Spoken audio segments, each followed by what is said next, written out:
He had the face of an angel and the charm that made teenage hearts skip a beat.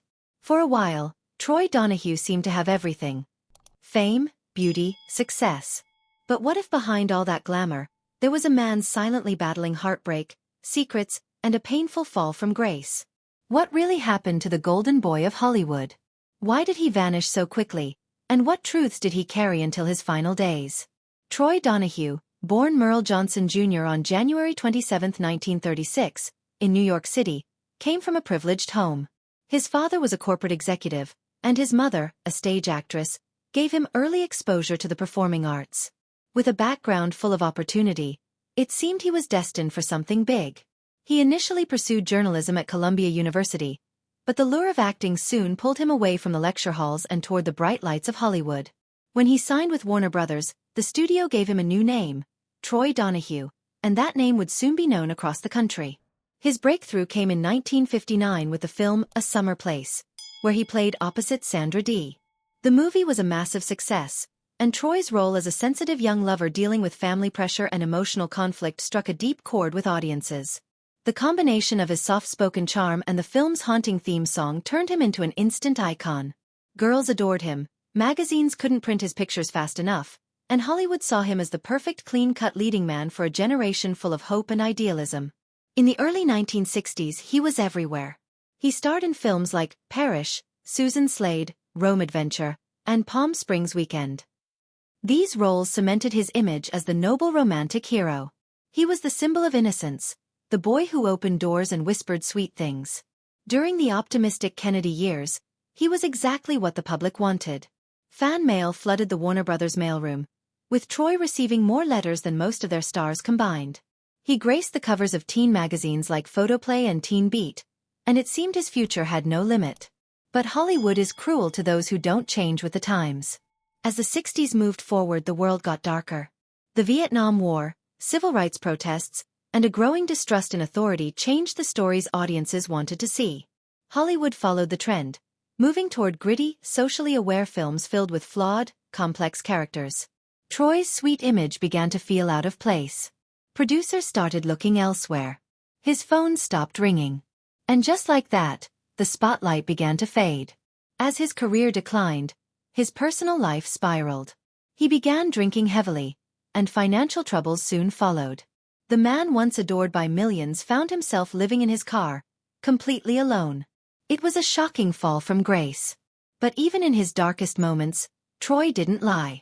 He talked openly about his battles with addiction, how alcohol had taken control, and how it had ruined both his career and his relationships. He eventually joined Alcoholics Anonymous, committed to recovery, and began the long process of rebuilding himself. Slowly, pieces of his life started to come back. He made guest appearances on shows like The Love Boat and Chips. In 1990, he played a self-aware role in John Waters' film, Cry Baby, poking fun at his past in a way that showed humor and dignity. Fans appreciated his honesty and the way he embraced who he once was without shame. At nostalgia conventions, he was a hit. Kind, funny, and humble. It became clear that Troy had transformed from a heartthrob into something even more valuable. A real person.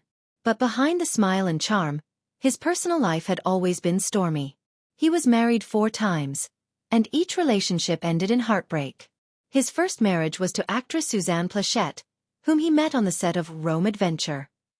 The press couldn't get enough of their romance, but the marriage lasted only 9 months. Hollywood pressure and Troy's personal demons made it impossible to last. Before Suzanne, he had a fiery relationship with actress and model Lily Cardell. Their engagement ended in scandal when she accused him of assault. It was a shocking blow to his reputation, especially for a man known for playing sweet, gentle characters. His second marriage to Valerie Allen in 1966 seemed like a chance to start fresh. But that too ended in divorce 2 years later amid allegations of cruelty. In 1969, he married Alma Sharp, a woman outside the Hollywood circle. At the time, he was stepping away from the public eye, and Alma seemed like a grounding force.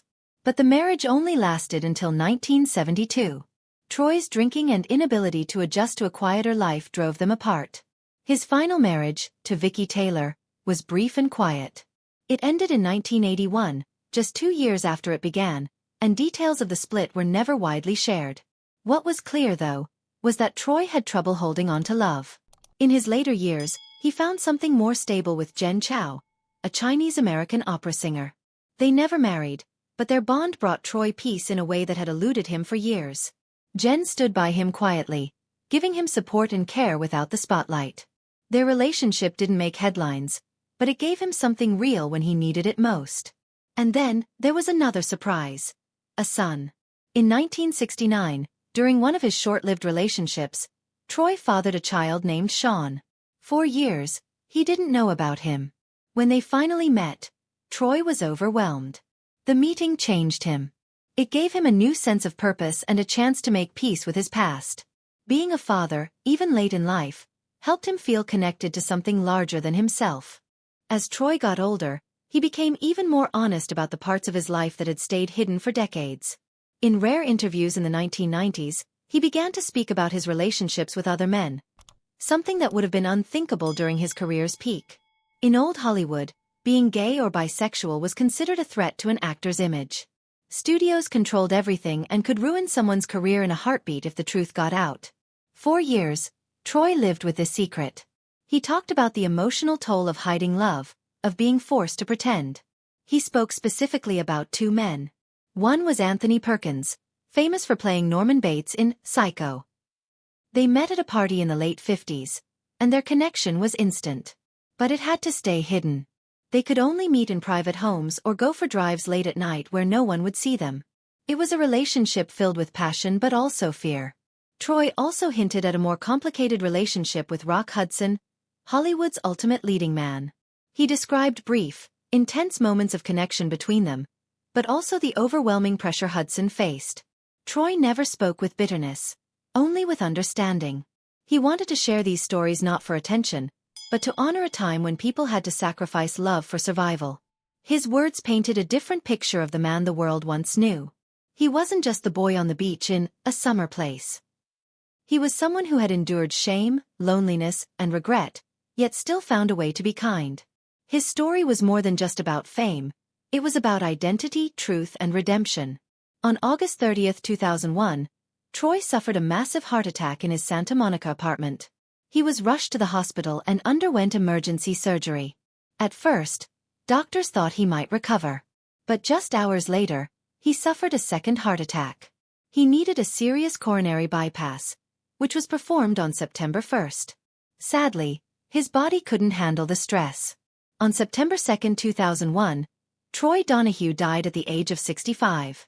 He passed away surrounded by those who truly loved him, not for his fame, but for who he was. His death marked the end of a remarkable and deeply emotional life. He had been a star, a fallen icon, and finally, a man brave enough to be honest. His story reminds us that fame is fleeting, but honesty, courage, and vulnerability leave a lasting mark. Troy Donahue may have been forgotten by Hollywood, but he was never forgotten by those who saw the real man behind the roles. If this story moved you, please like the video and subscribe to the channel for more powerful stories like this one. Thank you for watching.